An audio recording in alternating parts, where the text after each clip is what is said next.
Welcome to this week's Hymn of the Week. This week we feature the Advent hymn, O Come, Emmanuel, number 257 from Evangelical Lutheran Worship. The text, as we can see down at the bottom here, Psalteriolum Cantionum Catholicarum, 1710, found in Köln, or Cologne, Germany. It was a collection that the text was discovered. However, it can date as far back as to the 8th century as we know today with Charlemagne. So the text is very well known, and it's usually sung, as you can see on the other page here in the ELW, December 17th to 23rd, leading into Christmas. And customarily this was sung at evening prayer. The Magnificat, which is a song of Mary, is a general featured or regular prayer during evening prayer.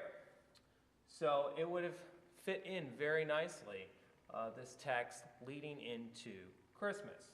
Now, if we look at the first letter of each of these, which you can't really see in the ELW because it says O, but if we take the Latin and we go backwards, it becomes Aerokras, which Aerokras means I will be tomorrow.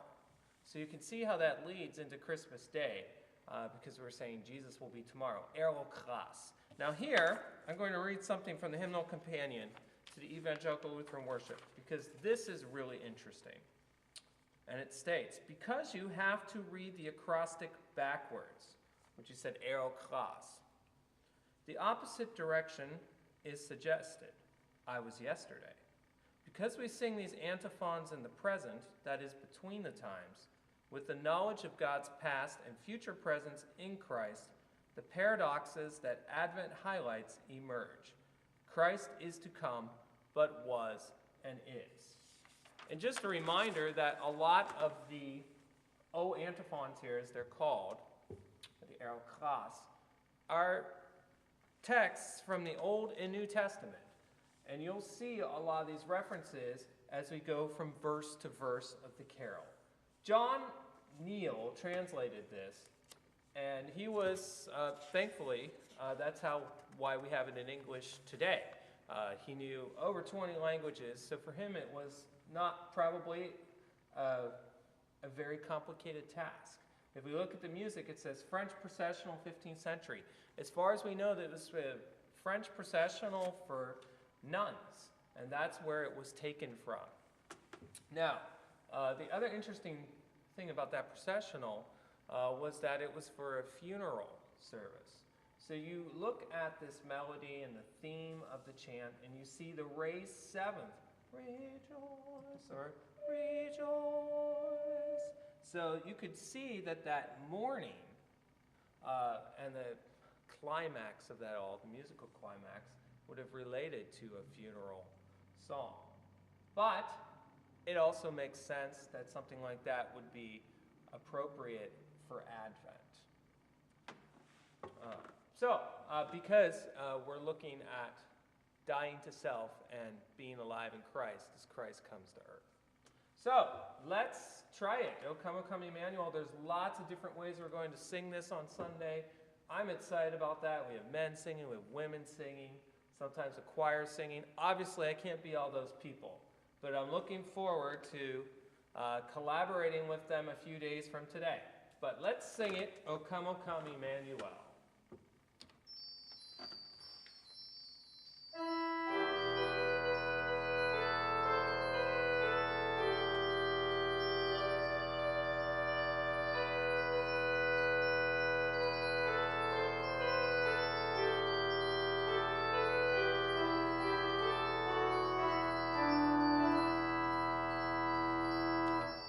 O come, Emmanuel.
shall come to